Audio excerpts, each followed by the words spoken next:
Thank you for joining us today for the Conformed to Christ podcast, where we seek to engage the mind, affect the heart, and call people to follow Christ. My name is George Mays. With me is Dr. Jones. Hey. Hello, friend. And this is Text Driven Tuesday.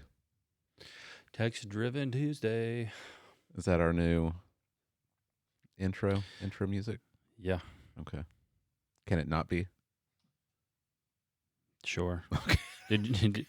Before I started it, I think I accidentally went, oh, did you hear me? Uh-uh. I think I did. I think it's going to be on the audio from my back. Old man Jones. So it's Text Driven Tuesday, but we record on Mondays. And so this Monday morning, we're both in pain, back pain, but I think you're in more pain than I am. Yep. No rhyme or reason for it. Just went out. Slipped out. Yeah. What can you do? We're falling apart. Yep. Mm-hmm.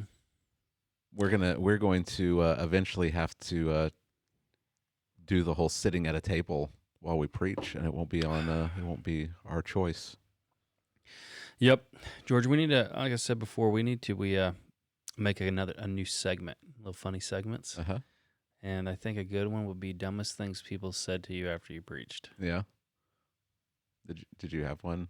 It didn't happen yesterday. Oh, okay. I was thinking You're about just it. thinking about it? Yeah. I told you one time a guy came up and he's like, said something like, I don't like the way you tie your tie. You don't tie it right. Your tie's not tied correctly or something. I was like, what? It's like, the Army taught me how to tie this tie. Yeah. Strange things. I know you've got something. I don't know if I remember people coming up and saying anything right after the sermon. Yeah. I know that some people told me that I used to kind of jingle my keys in my pocket while I was preaching, and it distracted them. That was a good note. That's a good tip. That's something that I've worked on not doing anymore. Yeah. Because that can be a distraction. It's just kind of a nervous tick or whatever. And now you go up without keys? Well, I just empty your pockets. I just don't put my hands in that pocket. I empty my pockets before I go to preach. I do that every once in a while, but then I've got to figure out where to put my stuff. Yeah. Yeah. I don't know. Nothing is coming to mind. I know that things have been said about me after I preached, but maybe not to me.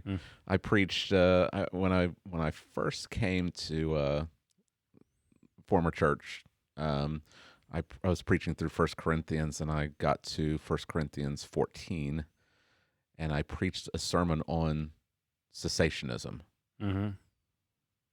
So I was trying to show that the miraculous gifts, they were for the early church, but with the passing of the apostles and the closing of the canon of Scripture, the miraculous gifts have ceased, and that we have the Word of God. Yeah, and that's our authority. That's what we need to be devoting our time to. And the next day, one of my deacons came into my office and said he'd eaten lunch with someone from the church, and the guy had said, "What do you think about the pastor telling us that we need to be speaking in tongues?" So he heard the exact opposite of what I'd preached. Yeah. The exact opposite. I don't even know how that happens. Very encouraging. Yeah. And that was a Monday morning. It's got to be on a Monday morning, right? You're already exhausted, and you're trying to. You now think you're the best communicator in the world. Yeah. It's like, how did he get that? How in the world did he hear the exact opposite of what I said? That's funny. Yeah. Yeah. What part of the miraculous gifts have ceased do you not understand? You even titled it the sermon title. It's on the bulletin. Uh-huh. That's what it says. You still got it wrong. Yeah. So gracious. that's the one thing that sticks out in my mind. I can't really think of anything that someone has said to me right after that has been really dumb. I don't know. Oh, good times. Yeah. I've had things said to me before the sermon Yeah. that have been distracting. Distracted you? Yeah. Yeah. Someone complaining about something. Yeah. I had at my previous church, my the pastor there, he was telling me a story about he was getting ready to preach on a Sunday morning, and one of the deacons came and told him that there was no toilet paper in the men's room. Get in there and change it. Yeah, it's like, okay, you're a deacon. There should be like go replace the toilet paper. We don't have like really any complainers at our church, Yeah. which is the grace of God. It is. It's unique, I think. But I have been church. around churches where there were complaints. Mm-hmm. I think there should be a complaint window. It's like Tuesday through Friday. Pastor gets Saturday with his family, no complaints. Sunday's a no-go, and Monday's definitely a no-go. You got Tuesday through Friday. If you want to make come complaints. and complain. Yeah. That's all you get. The other days are off limits. How about we just have a complaint box? If you got something particular Hey. in mind that you want to communicate, instead of dropping your offering in the box, you put a complaint in. At the church in Kansas City before I came here, it's a great church, but I was like the associate pastor. They had like an official position, associate pastor. Mm-hmm. We had like one main preaching guy. He's a great preacher. And like my job was literally to be like, you see that punching bag, like they hang up, the heavy bag that people just get to go to town on? Yeah. That was pretty much my job. Mm. I just took it for him. Nice. I was the complaint department. Okay. Most of them I just threw in the garbage. Yeah. But I still had to take them and listen to them. Right. And smile. Right? Yeah. After a while, you just find yourself pretending to be listening. If you're honest. Oh, goodness. You got me thinking about past church experiences now, Jay, and all it really does is make me incredibly thankful for our church, because I haven't had that experience at our church. Yeah. I haven't had. I used to have like that feeling of dread in your stomach. Yeah. When I would come before we merged, Mm-hmm. because I didn't know what's going to be wrong this time. Mm-hmm. But I don't have that at this church. Yeah. So that's God's grace to us, and it's also I think it's evidence of the Spirit's sanctifying work on our members. Yep. That doesn't mean that they can't come and bring their complaints or concerns. They just don't seem to have very many. I think they probably. We're open. Maybe- I'm always open for someone to come and talk to me. Well, I think there's a different. I don't know how to say it. I think there are people in the church have things that they want to ask, or they have questions about, or things maybe they don't even like. Yeah. But they maybe do it in such a good way. Yeah. That it doesn't bother us. It doesn't come across as a complaint. Yeah. Yeah. I think that's probably true. Mm-hmm. So, yay, the church is awesome. All right, well let's talk about Habakkuk. Let's do it. Habakkuk chapter 2. You said that in one of your commentaries they just kind of skipped this section. Yeah. They had part of it. Okay. So I was like, Helpful. yeah. That's always what you want to see when you're studying. You pick up a commentary. Let's see what this guy has to say. I'd have to go back and- Nothing to say. I have to go back and relook. I think maybe what had happened is he was really trying to emphasize verse 14. Okay. And then, but To the but detriment of everything else. well, I mean the rhetorical effect of these. Mm-hmm. Shell shock is a thing, right? Mm. From World War II, you ever see that picture of soldiers where they're like stunned? Yeah. That's kind of the effect of these Mm.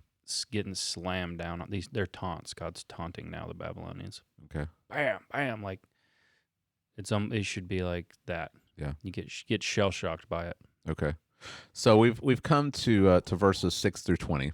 This is the second half of chapter 2, and we come to 5 woes, and you can see them very clearly. I've got them circled so I can see where the passage is divided. Yeah. 5 woes of Habakkuk. Yeah. So after the service, I didn't know what this was.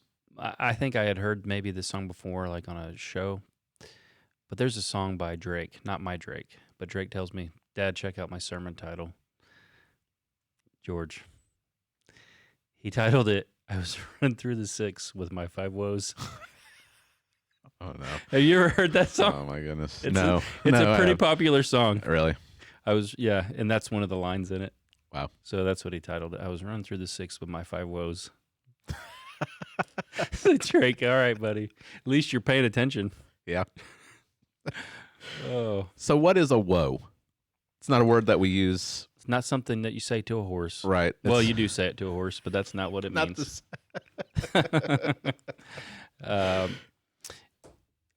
We say whoa like, oh, they hit a home run. Whoa, like awesome. No, it's like spelled differently. Yeah. Prophetic woe Okay. is what it is. It's a prophetic expression of impending doom and judgment. Okay. That's the best way I can describe it. All right. So it's a good definition. Yeah. Is that original to you, or did you find that somewhere? I'm sure I read it before somewhere. Okay. Yeah. Right. I pretty much don't have anything original. Cite your sources, Jay. Yeah. You don't want to pull an Ed Litton. That's right. So this is this probably is not anyone's favorite part of Habakkuk. We've looked at verses 2 through 4, which Paul quotes extensively throughout the New Testament. You get to the end of chapter 3, and people love the last several verses of the book. But you come here, and you've got these 5 woes, and people don't. Besides verse 14, this probably isn't your go-to passage. Mm-hmm. But you really emphasize the fact that this is important for the church. This isn't something that we should skip over. Why are these 5 woes so important for the church? Well, they can bring us back into balance, right? So the number one problem that plagues the church, according to Sproul, and I think he's right, and it's actually the reason why he wrote his book, The Holiness of God. Mm-hmm. And this rekindled it. I got this little clip. I guess I could play it. But he says the problem is in the church is that we don't know who God is. So everything else that plagues the church kind of stems from that. Mm-hmm. And so one of the reasons we don't know who God is because we often avoid passages that really talk about how just and severe his punishment is. Mm. And so there's not an all-field respect or healthy fear of who God is.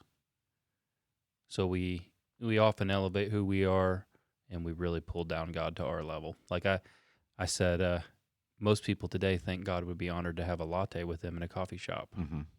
How honorable, who wouldn't want to hang out with me? Uh-huh. Of course God would want to. But when we come into passages like this, then we can begin to understand, maybe I have forgotten something or maybe never learned it. The demons in the Bible are said to shudder before God. Now, they're in outright rebellion against him, but they still tremble at the thought of who he is in his holiness and in his perfection, because they know that means that his judgment is coming, right? And it's terrifying to supernatural beings. Yeah. God's a terrifying being to those in rebellion against him. And most people will never, ever shudder at God in this life. Yeah. Now, they will in the next. But in this life, they don't. And it's because these passages like these are often just ignored. Okay. Like if most churches that don't preach expositionally, the pastor's never going to pick one of these today. Now, I'm not saying that to say, oh, hey, we're so great, we preach these passages. I'm just saying this is the reality on the ground in America. Mm-hmm. Pastor William, hey, let's preach a psalm here. Let's encourage the folks. Let's do some John, and not even all of John, because it'll be the highlights, mm-hmm. right? Maybe I'll do the I am sayings of John or whatever. But they're not going to be like, you know what, I'm going to preach 5 woes this Sunday, and it's going to be straight dread and terror. So these are just avoided, right. So we need a biblical balance. Mm-hmm. And that's the strength of doing expository preaching, where you go through books and don't skip over passages. Yeah, you've got some difficult passages coming up in Hebrews, Mm-hmm. and you don't get just to skip them, or it'll be super obvious Right. to everybody. Yeah, and it doesn't benefit the people. I mean, God knows better than we do what our people need to hear, and so these 5 woes are included. Right. And actually, too, I mean, if you have had somebody do something terribly evil and wicked to you, which is a lot of people in the world, you may be asking, does God care? And passages like these remind us He cares a lot, and people will get a just reckoning. Mm-hmm. It's coming. Right.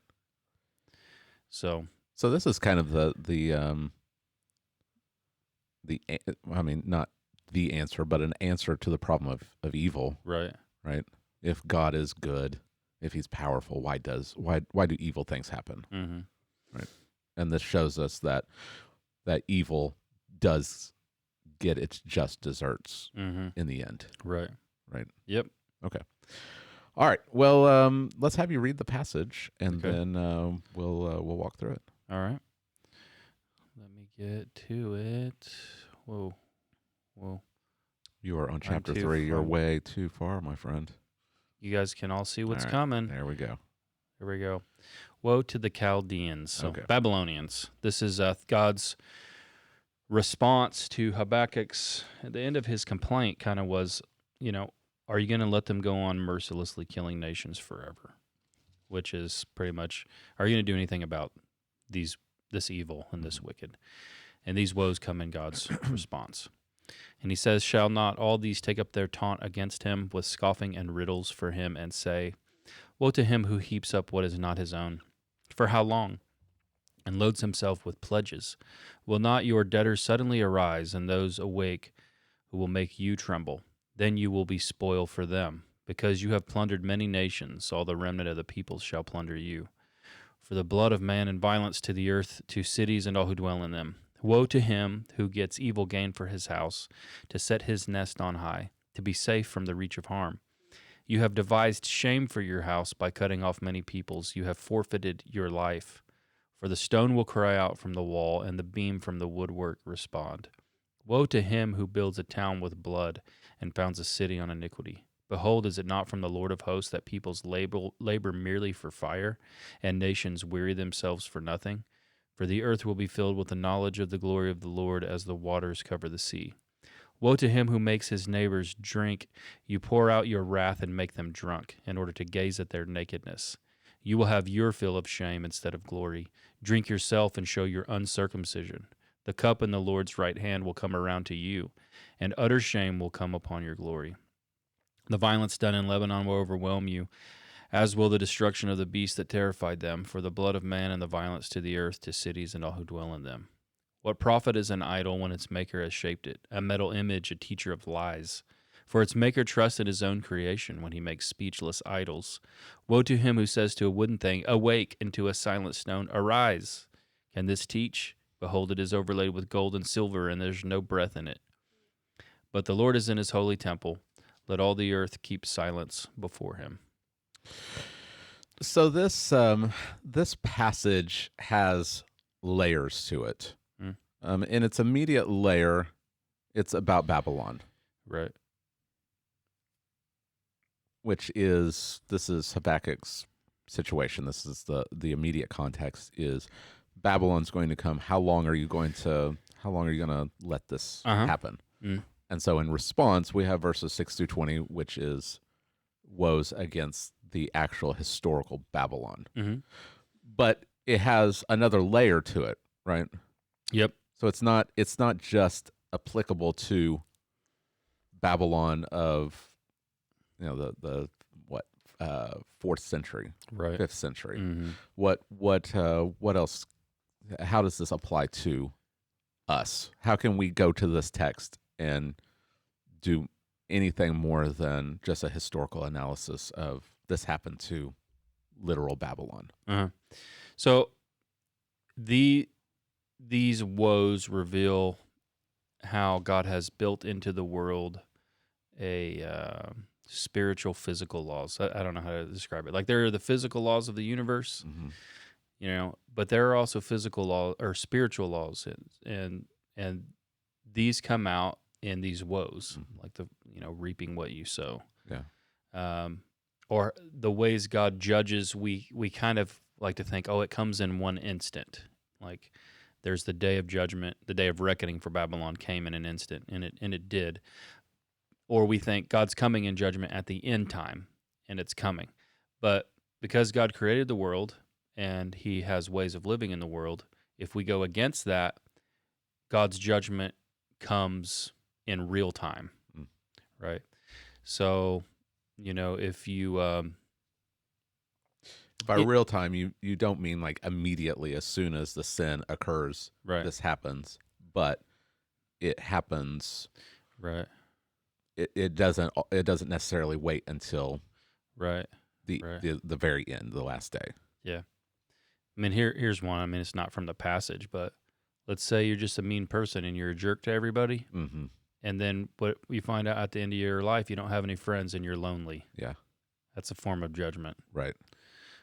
I like that emphasis on that that God has built this into the world, because that's kind of how I talk about Proverbs whenever I'm maybe counseling someone. What does it mean to be wise? What is Proverbs doing? It's saying God has governed. He governs the world in a particular way. To be wise is to walk in accordance with the way the world has been built. To be a fool is to walk in a way that's contrary to it. Right.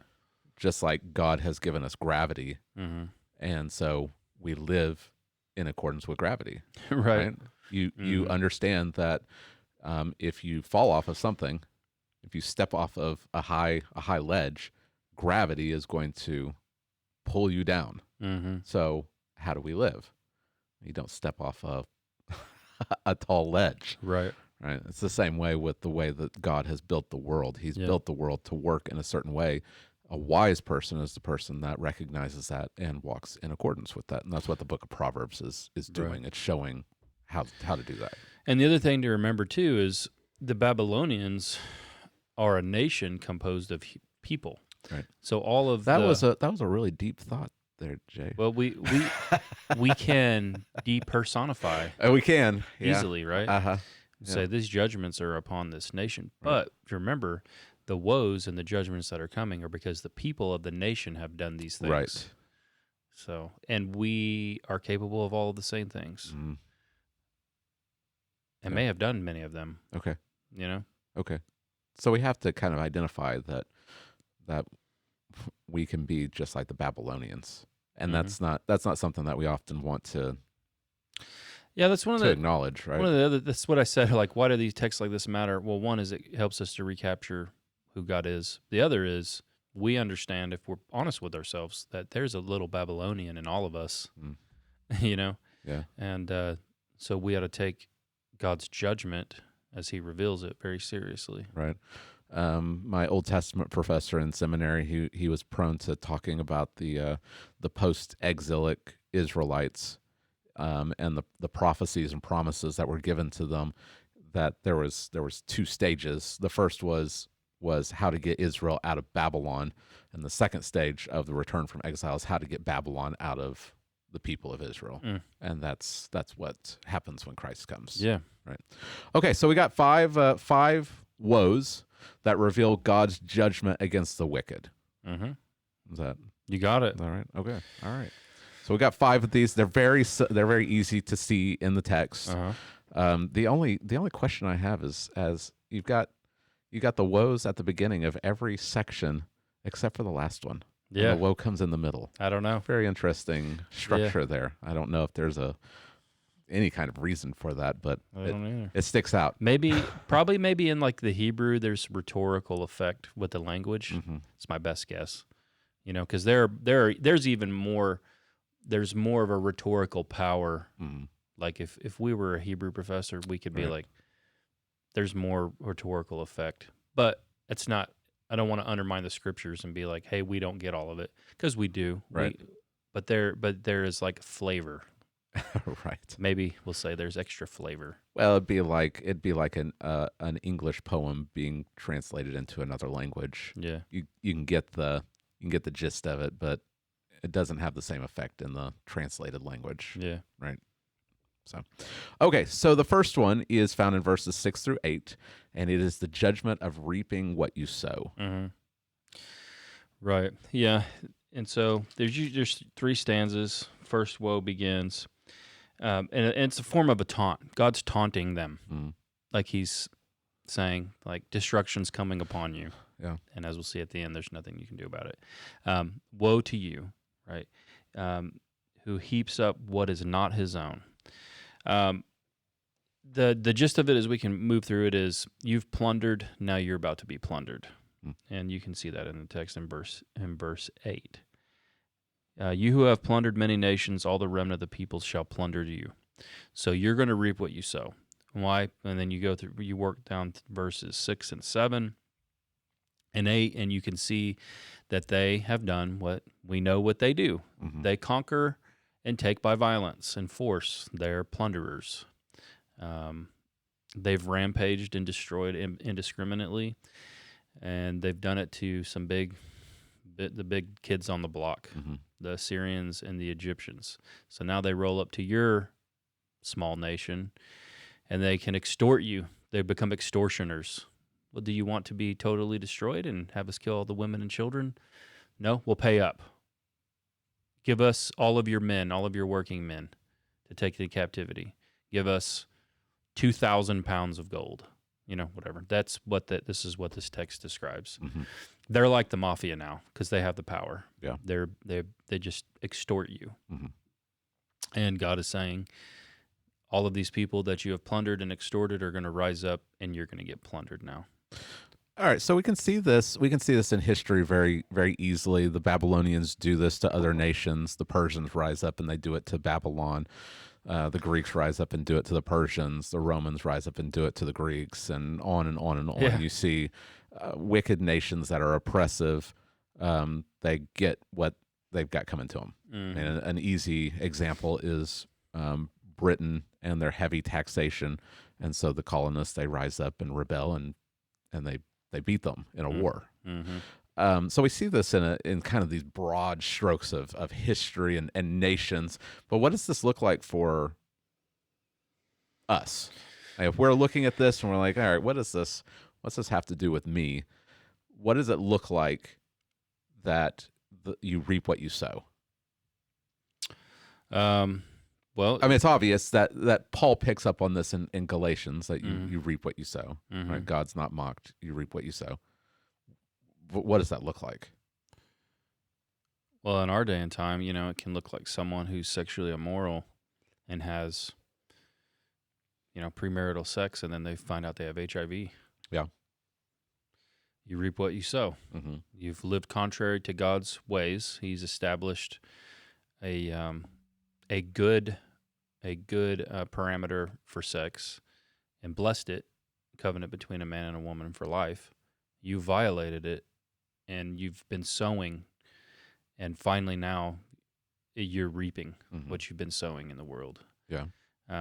That's one example. There are many. You've haven't taken care of your health, maybe. This one might hit close to home for you and I. Oh my goodness. I don't do this podcast so you can convict me, Jay. You haven't exercised. You haven't exercised. You haven't taken care of your heart. You have a heart attack. You reap what you sow. Yeah. In this context, it's in the context of violence. Right. So, I mean, you maybe can not be physically violent, but let's say you're just a jerk to your family. Yeah.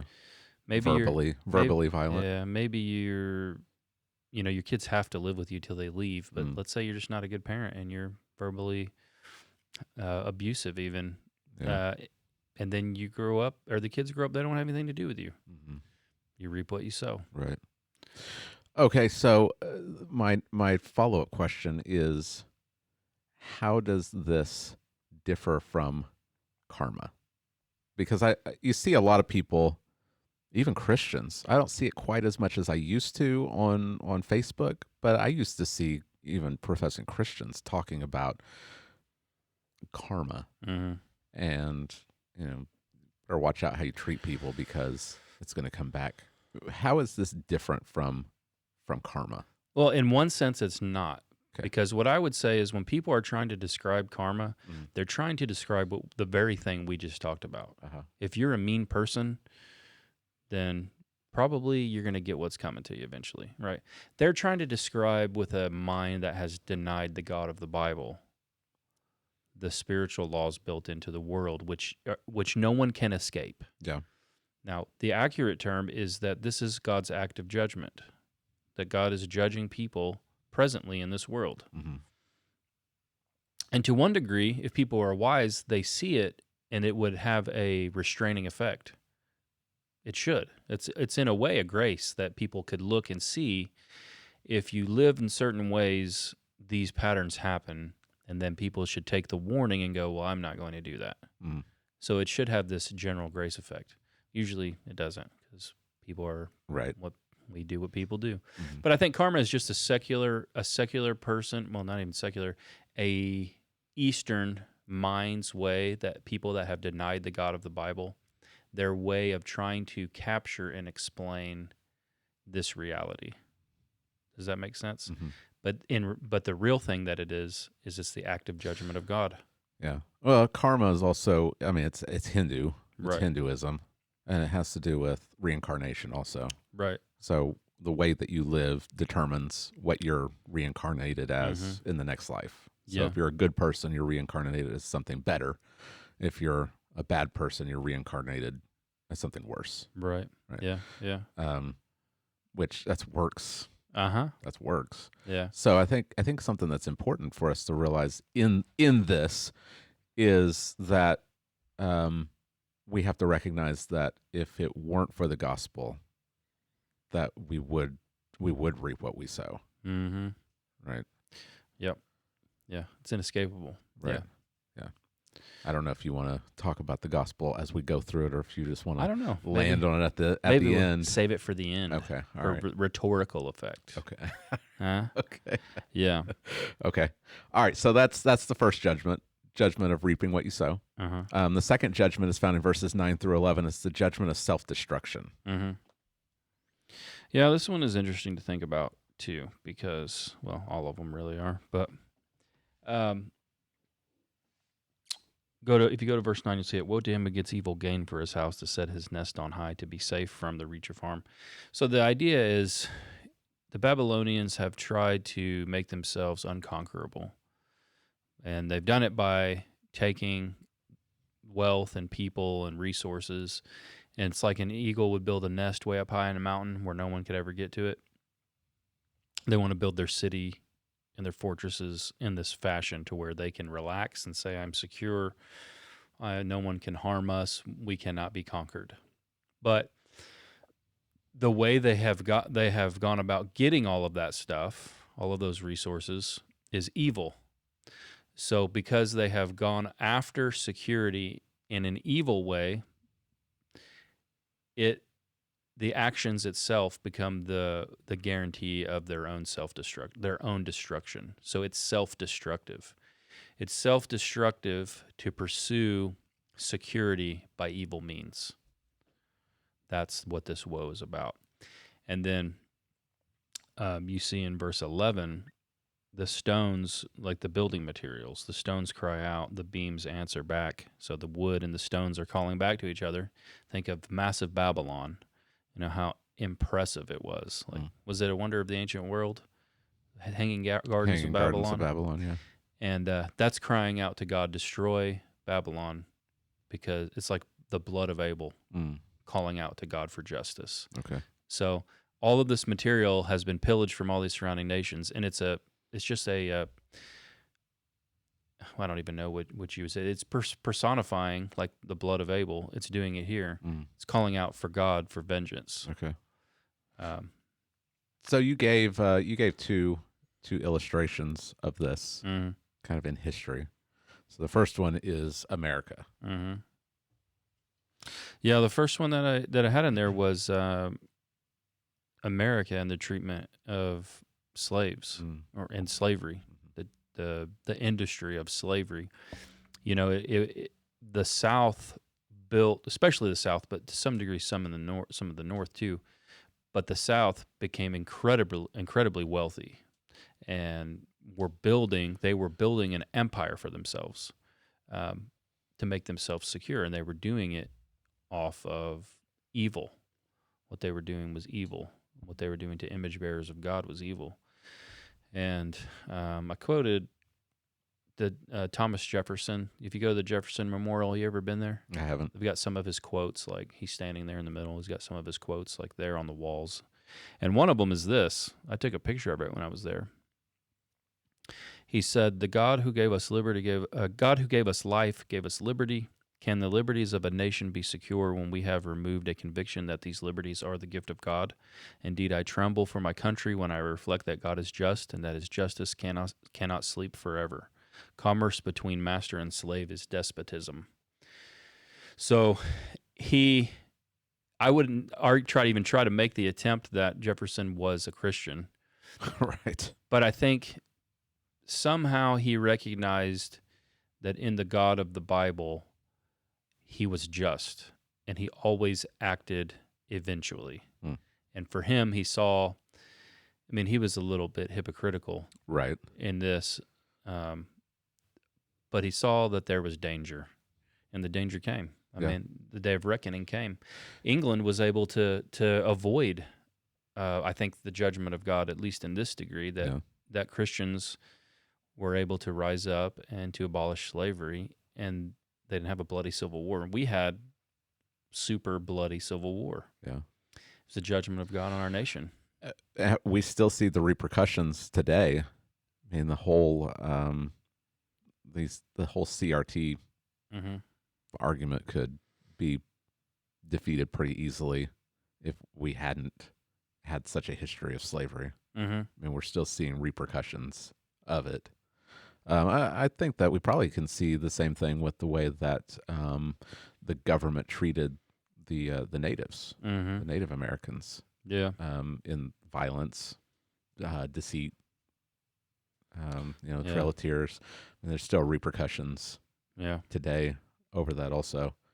But you gave another one. Yeah. Feminism. Yeah. So feminism, they're like the diamond for feminists. The one thing, like it's their holy sacrament for their movement, is that a woman has to have the right to kill their baby in the womb, or they're not truly free women. Right.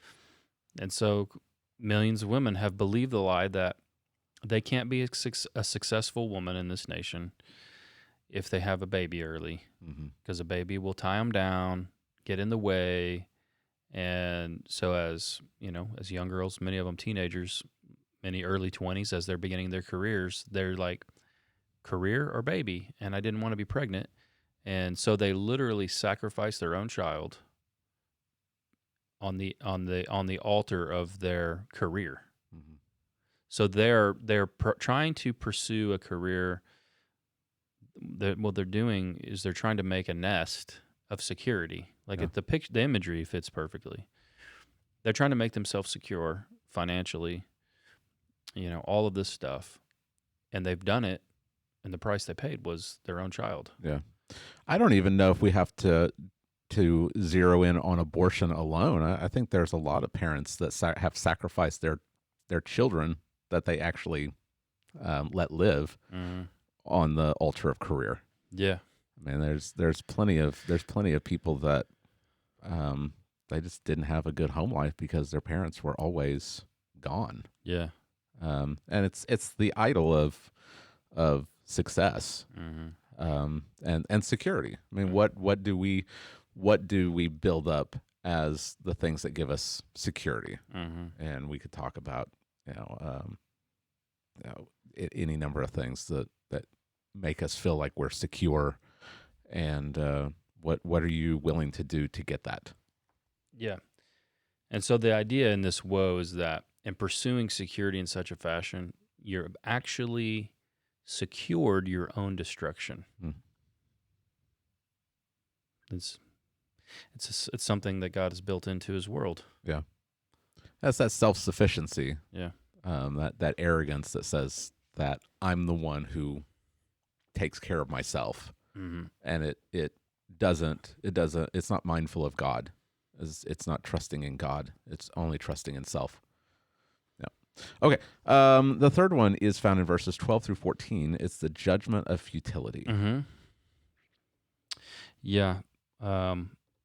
This one, the words to key on here are, is it not from the Lord of hosts that peoples labor merely for fire and nations weary themselves for nothing? So what is he saying? He's saying the Babylonians, and then we can extrapolate it to everything else. But all the efforts of the Babylonians and their rapid rise and the building of their great city and their nation, and all of it is for nothing. And it says it's from the Lord. They're laboring for fire. And that kind of carries the idea that they've made these great structures and these buildings, and what have they done? They've labored to make kindling. Like, that's going to burn when the next nation conquers you. So you've done all of this, you've had a tremendous effort, and it's all for no reason. You're doing it for nothing because God's is going to make you nothing. Mm. And so the reason is found in verse 14 is because Babylon's goal with their nation building is not God's goal. God's goal is for the earth to be filled with the knowledge of the glory of the Lord as the waters cover the sea. And this gets to this greater eschatological part of a theme that's in Habakkuk and God's judgment of the wicked. But this is God's goal. And of course, he's quoting from Isaiah here. Looks like you're flipping. Are you flipping there? No, I was flipping to another passage. This is like a messianic. I don't know what the phrase. Mm-hmm. And it's ultimately about Jesus. That God's goal is that Christ would reign over all of creation, and the earth will be filled with people that are acknowledging that and seeing that glory. Mm-hmm. And no nation on the earth has ever had that goal. The goal of every nation on the planet has always been their own glory. The glory of man, the glory of me, or whatever king, the glory of this people and this nation. And so every nation that has ever existed, every empire, even massive empires, they're gone. Yeah. It's for no reason. Yeah, I was thinking of Nebuchadnezzar's dream in Daniel chapter 2. He has this dream of this giant statue. It's made of gold and silver and bronze and iron. And then he sees this rock that is hewn out of a mountain, and it crushes the statue, and it turns it into dust. Mm-hmm. And then this rock becomes a mountain that fills the entire earth. Yeah. It's a picture of all these nations.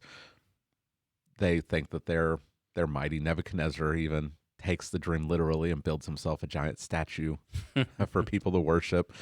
And it all is for nothing. Mm-hmm. Christ's kingdom is established, and all of the nations, all these kingdoms of the earth are reduced to dust. Yep.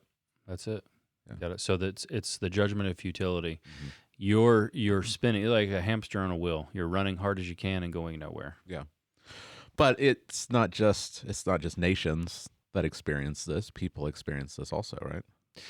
Yeah, I think people can maybe even look at their own lives to some degree and say there was maybe a moment in my life where I wasn't actually trying to live for the glory of God. Yeah. And it was about me. And by God's grace, maybe He changed your plans, redirected you, and frustrated it. You were frustrated maybe even for a moment, and you realized it was all nothing. It was all futile. I was doing it for nothing. In the end, it was for me. It was worthless. And then God redirected you, and maybe now hopefully you're living for Him. And so all of your efforts in this world, as far as they're for God and for Christ, they're not futile. But everything else, God He reduces to futility. Yeah. Yeah. I'm thinking of Matthew chapter 6. Jesus says, "Don't lay up treasures for yourself on earth, where the thief breaks in and steals, and the moth and the rust destroy, but store up treasure in heaven." Mm-hmm. And he goes on to say, "Seek first the kingdom of God and His righteousness, and Yeah. all of these other things will be added to you." So it's futile to be storing up things on this earth, where even if you die with all of it, you die Yeah. and you leave all of it. You don't get it. It's nothing. It's futility, Mm-hmm. right? I think of the parable of the foolish steward or farmer in Luke chapter 12. He has all of these crops, and he says, "What am I going to do with all these crops? I'll build a barn. I'll build a silo. I'll store up all of this stuff, and then I'll take it easy. I'll eat and drink, and I'll have it all." And God says this very night, "Your life is required of you," and he dies, Mm-hmm. right? And it's all futile. He's been Like, doing it all he's for done nothing. all of this, and it doesn't matter at all. Mm-hmm. And then Psalm 127. I was thinking about this through several of these points. Unless the Lord builds the house, those who build it labor in vain. Mm-hmm. Like, unless you are pursuing God and His kingdom, it's all meaningless. Mm-hmm. You're just building it up for nothing. Yeah. And part of the judgment, I think, in futility that happens actively is that oftentimes God makes you see it, and it's got to be like a bitter pill going down. Yeah. When you realize I have done all of this for no reason. Right. So like the Babylonians, they saw their end. Yeah. It came, and there's these verses in Deuteronomy which are interesting, I think, to think about. God says in Deuteronomy 28:30-32, "You shall betroth the wife, and another man will ravish her." Like, you have a wife and you didn't get to have your time with her, someone else took her. Yeah. You'll build a house, someone else will live in it. Like, this is seeing, this is the judgment of God on you. He's made your efforts and made you see the futility of your efforts. We've been talking about Will Smith a lot over the last week, but I can't help but think that we see this kind of working itself out in his life. I mean, he's won this award. He has, according to worldly standards, he's got it all. But you see what his life is actually like, and I can't help but think that he's got to have at least a sense of what's this all for, because he doesn't really have anything. Right. I mean, it's all just it's Ecclesiastes. It's vanity of vanities. Vanity, it's all empty. It's chasing after the wind. Yeah.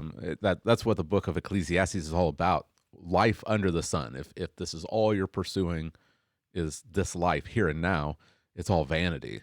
But the end of all things is fear God and keep His commandments. Right. And that's the whole duty of man. Yeah. There was there's a video of him from several years ago talking to some other actors. Maybe we can find it for Free for All Friday. But he says on there, when I was 15, my girlfriend cheated on me, and it really crushed me. And I thought to myself, no one's ever going to cheat on me again. I'm going to be the best actor that ever lived. I'm going to be famous and rich, and no one's ever going to cheat on me again. This was years before. Yeah. Right. What happened with his wife cheating on him. Wow. That's futility. Yeah, it is. But the flip side is the earth is going to be filled with the knowledge of the glory of God. Yeah. As the waters cover the sea. And those who are trusting in Christ, they get to participate in that. Yeah. So even if it looks like you are an utter failure in this life, you get it all. You get it all if you seek after God, and His righteousness, His kingdom, then you inherit the kingdom on the last day, and it's not futile. And my view of this kingdom is universal. So like the universe, right? You will reign with Christ, and you inherit the universe, right? Yeah. Don't get caught up into things of this world. Right. The universe, they don't even know how big it is. Yeah. What things we will do and accomplish, who knows? Right. Yeah. All right. The fourth point is the judgment of shame. It's found in verses 15 through 17. The judgment of shame. There's, I found out that not everybody has this dream I talked about. Not everyone has this Have dream. you ever had this I've dream? never had that dream. Larry, No. you ever have a dream like that? Are you serious? Oh my goodness. But I've had other dreams. Really? Oh yeah. My dream is getting up to the pulpit and having nothing prepared. That's a bad one. Like yeah. I have like I'm just stumbling over my words. I don't have my notes. It's just all chaos. It's the same anxiety dream Yeah. of being in front of people and just being shamed. Yeah.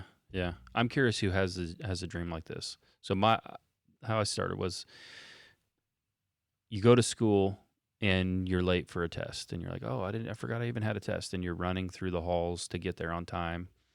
And you don't want to get a bad grade, and then you burst into your classroom and then everybody's staring at you, and then you realize you not only forgot the test, you forgot your clothes. Mm-hmm. And you're naked. Yeah. And then you feel you're ashamed. Yeah. I can't be the only one who's had that dream. I'm pretty sure it's common. I'm curious. There's all kinds of anxiety dreams. The dream of not remembering your locker combination. Yeah. I've had that. And then you've got to get somewhere fast. You got to get somewhere fast, and And so being naked publicly is shameful. Right. I didn't bring this out, but it may be interesting. It's a podcast, but there was a judgment in the medieval times, and I can't remember the name of it, but it's pretty much a walk of shame. Mm. So, and I want to think that they mainly did it to women.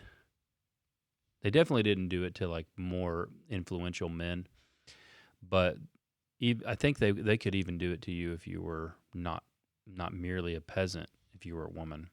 If you got caught in adultery or something, they would make you walk naked, like all the way through the city, and people would throw things on you and spit on you. And I don't think they weren't allowed to like physically touch you, but they were shaming you, and you were naked, exposed, walking all the way through the city as they throw garbage and all kinds of stuff on you, walk all the way up to the church. This is the medieval periods, and it's like the walk of atonement.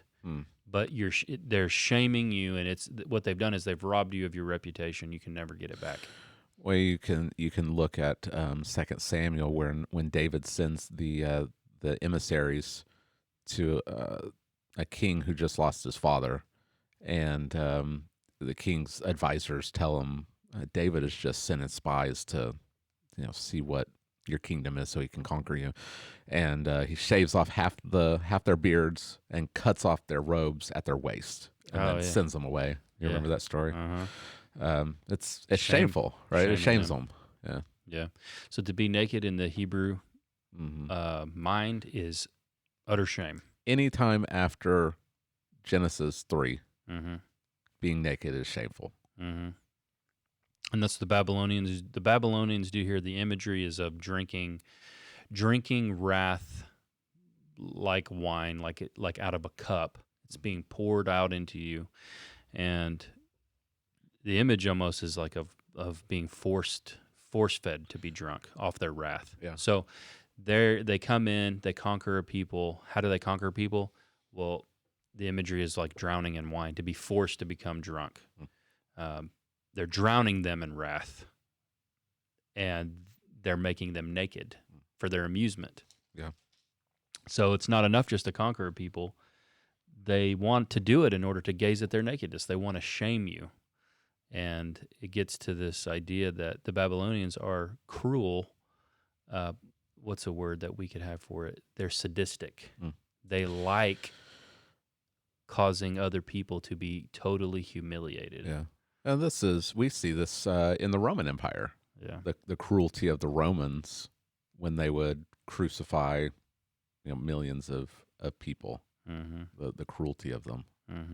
And they do it for their amusement. I mean, you've got the crucifixion story of Jesus where he's being crucified, and the soldiers are laughing, playing dice for his clothes. Right.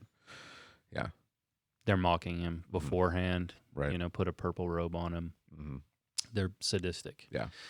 And that's part of the human heart that we push away. We just push that away. We're civilized and advanced in the West, and we don't. We think that sadistic stuff is for like serial killers. Yeah. and we forget that this is laying there and underneath the surface in every human heart. Mm. And so God tells them, "You're going to get drunk on my wrath. The wrath, the cup of wrath from my right hand. You're going to drink it, and I'm going to turn your glory into absolute shame." Mm. So it's the judgment of shame. Yeah. Yeah, it's the thing. I mean, you gave some pretty visceral examples of cruelty. Mm. I can think back to. I mean, I was. You get into peer pressure, and kids can be cruel. I remember some cruel things that I did when I was in middle school. Like we can. I mean, it doesn't have to be the extent of what we're reading here, but we're all cruel in different ways, Mm-hmm. whether the things that we say or the things that we do. Mm-hmm. I mean, I've said cruel things to my wife before. You gotta get that last word in. Mm-hmm. You gotta get that zinger that that's gonna. We're cruel. Our hearts can be filled with cruelty. Yeah. I remember once, I'm ashamed to say it, but I'll say it. We were coming out, it was time I was hunting with Richard, and I was a Christian at this time. Yeah. By the way, I hadn't been a Christian in a long time. Ever told you about this? I'm hunting with Richard. We're in a field. We come out. We got a couple of old guys with us, and one that's like 80 something. And some people, I guess they thought they had right to this field to hunt there. And when we came out, this guy stepped up and he started cussing out all these old guys because they came up before us. Like, I mean, really disrespect, big time. So I hand my gun off to a guy, and I got right in his face, and I publicly humiliated this guy. Like, I tried to goad him into fighting me, but I knew he wouldn't because he looked like a coward in the eyes. And he's like, "I used to be a Marine." And I was like, "I don't care. You're a coward, But it was done in a way to totally rob him of his manhood. And if I'm honest, and I was honest in my confession, I liked it. Well, why? Why'd I like shaming someone like that? Because I'm a sinner. Mm-hmm. Right. And I was a Christian. And I had to apologize to the group, and I was ashamed afterward eventually. Yeah. But in the moment, right. It's there. Mm-hmm. And we're fool ourselves to thinking that we are any different than the people we read about in history that do cruel things. Like I mentioned, Richard Wurmbrand. Is that how you say his last name? I don't know. He's a prisoner in the gulags, a Christian. He writes about the things they would do to him, and he was naked all the time for shame. Mm-hmm. And they would laugh about it. They'd tie his hands behind his back, throw pig slop on the ground, he would scoot himself over there with his face and eat off the ground like a pig, and they'd laugh, And we think we'd never do it, and right. I think we're wrong. You could have been born there. Mm-hmm. You could have been the prisoner, right. Or you could have been the person doing that to him, right? And if you're not, it's not because of you. It's because of the grace of God. Yeah. You were born somewhere else. You had parents, or you had systems of government around you that made you to who you are. God's restrained you, and it's there.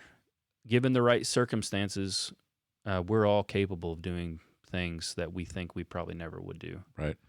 And that's what made me think, like, hey, like, there's a Babylon that's just there under the surface. I mean, you think of all of us. You think of Germany in the 30s and 40s. This was high society. This was the quote unquote most sophisticated culture of the time, and they were reduced to genocide, experimenting. Even the people in the towns, they knew what that smoke was that was coming out of those camps, and they just ignored it.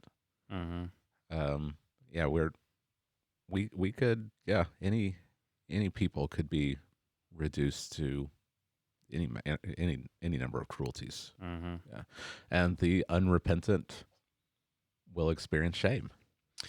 Yeah, and there is a time for everyone, whether that you experience the judgment in this life, and God's judgment falls on you like it did the Babylonians. Everyone eventually stands before this God, Mm-hmm. and He says, "The cup of wrath from my right hand I'm gonna make you drink it, Mm. and your glory is gonna be turned to shame." Yeah. So you will stand before Him. Your sin will be exposed before Him totally. You'll stand naked before a holy God, and you will be utterly shamed. It's a terrifying thing. Yeah. If not for, as we'll see at the end, Right. what God has done. Right. All right. The final one is found in verses 18 through 20. It's the judgment of helplessness. So coming right off of this, telling him, "I'm going to make you drink my wrath. You're going to get drunk on my wrath," and he then launches into this deal about idols, and I think I'm pretty sure. I think it's clear too if you kind of catch it in that order. Your idols aren't going to do anything. Mm-hmm. You're helpless. So call out to Marduk. He's nothing. He's got no breath in him. He's got no life in him. You're trusting in something you made with your own hands. And you'll say to your idols, "Arise, awaken," right? But there's no help. Right. The wrath of God's coming. Yeah. I love how Isaiah taunts idol worshipers in Isaiah 44, and he lays out, the guy goes and he cuts down a tree, and with half of it he cooks his food, and the other half he makes into an idol and he bows down to it. Right. Yeah. Yeah, it's preposterous when you think about it in that fashion, but this is what these idol worshipers do. They've made something with their own hands, and then they think it's alive. Yeah.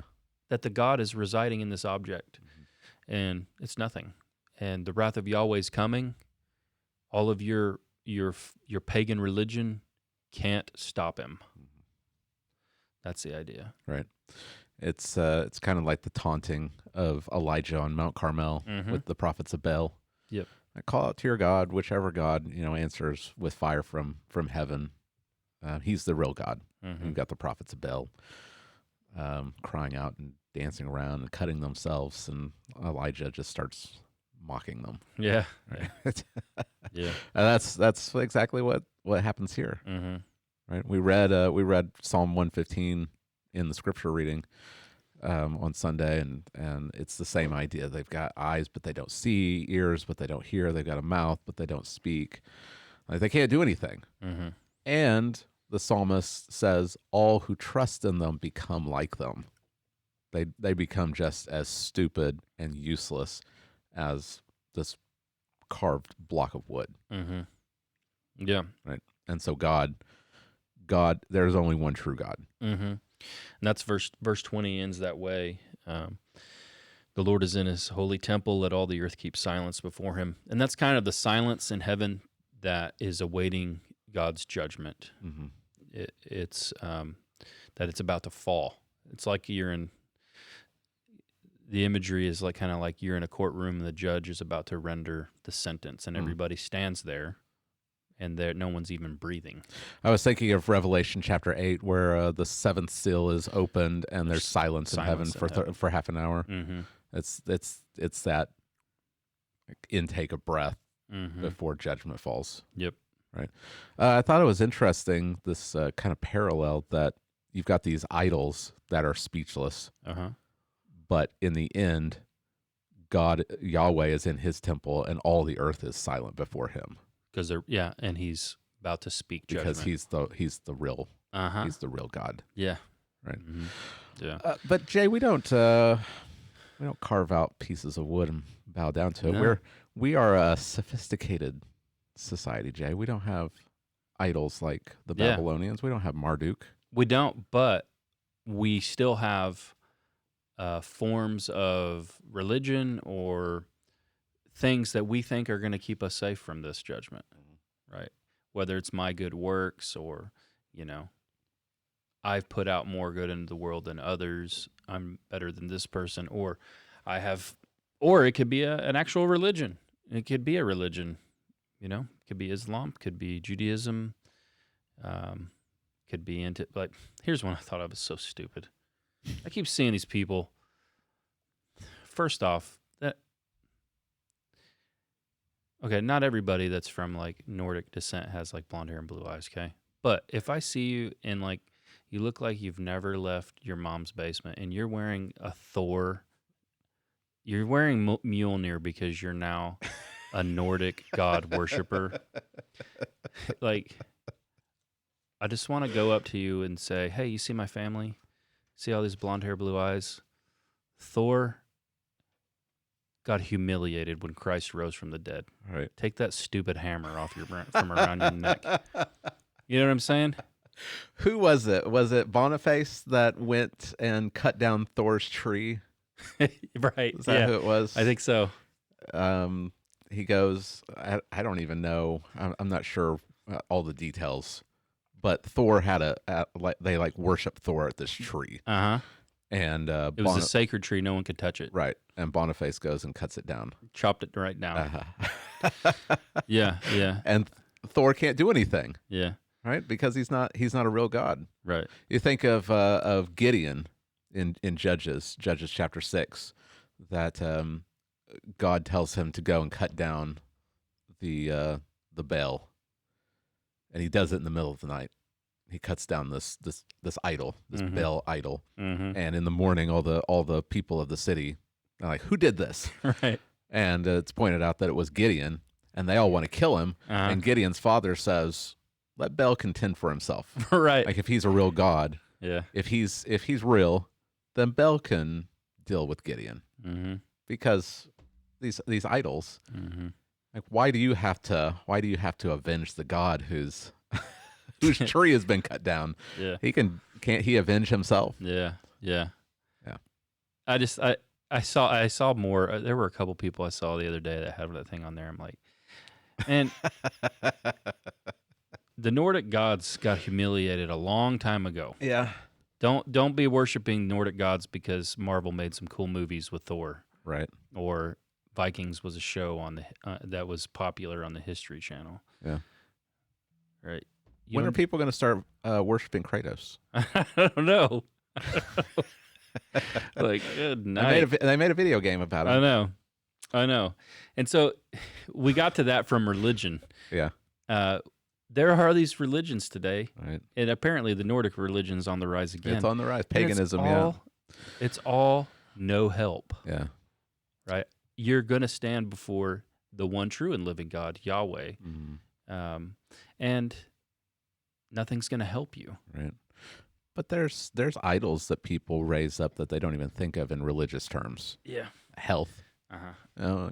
If you take care of yourself, if you eat well, exercise, go to the doctor, you're in tip-top shape, then you can somehow avoid this. Uh-huh. Or if you you have enough money or enough education, or maybe you've made an idol out of entertainment, and you've numbed your mind so you don't even think about this stuff. It's like an escape from judgment. If I ignore that it's there, then it's not actually approaching. We have all these idols ourselves that we don't even think of in terms of religion or worship, but they're still there, and in the end, before a holy God, we're going to be rendered just as helpless. Yep, that's it. You got it. That's 5 woes. Okay. 5 woes. All right. So, how do we escape this? I mean, this is coming. If only God were explicit and told us. If only, yes. So I don't know how much more explicit you can get than Jesus saying in the Garden of Gethsemane, praying, sweating drops of blood, knowing that the wrath of God is coming. Father, if you are willing, remove this cup from me. What cup? Well, the very same cup that God told the Babylonians, you're about to drink. I'm going to make you drink it and shame you. It's the cup of God's wrath. Yeah. Father, if you're willing, remove this cup from me. Nevertheless, not my will, but yours be done. So Jesus takes the wrath of God, the cup, and he drinks it all up. That's the picture. And this is what happened at the cross. That all of these woes and this fury and the severity of God the justness of God, but the terrible wrath which no one can stand before, that Jesus took it and he drank it up. Hmm. And that's our only hope. God's going to judge all sin. We may not have done the things the Babylonians have done or others have done, but we're in the same boat as they are. Mhm. We're fallen, we're sinful, we deserve the wrath of God. And God judges. There's never a sin or sinner that is spared other than through Christ. Right. Yeah. Either you're going to drink the cup of God's wrath or Christ drink it. Yeah. Yeah. And so as we go through these woes, we can think of how Christ has taken those, and we reap what we sow. Christ, he took what we deserve. Yeah, he took what we sowed. Mm-hmm. He reaped it. Right. Yeah. Self-destruction that we deserve. Mm-hmm. Christ took it upon himself. That shame. Mm-hmm. We deserve to be naked and exposed before God's wrath. Jesus was naked and exposed to God's wrath in our place, and now we're clothed with the righteousness of Christ. We won't be shamed on the last day. And in a literal sense, he was shamed in his nakedness before the world on the cross. Yeah, it wasn't like the paintings you see. Right. They don't paint them in their true form. They can't. Yeah, it's too graphic. Right. But those who trust in Christ, they won't be like those who are trusting in idols. He actually saves his people. Mm-hmm. The only help from God is God. Right. That's the point. Right. You have to receive mercy and grace. Nothing you can do can save you, but God has provided a way to escape his wrath. Yeah. And I would say it also reveals, I mean, if you look at the cross, like Sproul says, the most violent expression of God's wrath and justice is seen at the cross. So if you're going to stagger at the wrath of God, which people often do, then you should stagger at the cross because it reveals how wrathful he is. But yet simultaneously, you have to see in the cross that God is incredibly gracious and merciful. That's not even a good enough word for it. His grace and mercy just overflow from who he is. Right. And it becomes obvious that he's incredibly good. Because he doesn't require for you to earn that. It's freely given. So that's it. All right. Well, you got one more sermon to wrap up Habakkuk for us. So we've got Habakkuk's prayer at the end. I'm looking forward to this. Habakkuk 3. It's a great chapter. And I'm looking forward to hearing the sermon and then talking about it next week. Stuff. Yep. All right. Well, hopefully this has been helpful for you as we've walked through this passage. Probably not a passage that you're overly familiar with, but hopefully you understand it better now that we've discussed it, and hopefully this has been not only convicting, but also it has reminded you of God's holiness, His justice, and the only hope that we have in Christ. So if this has been helpful, please be sure to like, subscribe, share. Share this with someone that maybe has never heard about Christ, and tell them the hope that they have in the gospel. And as always, we hope this helps you to become more and more conformed to Christ.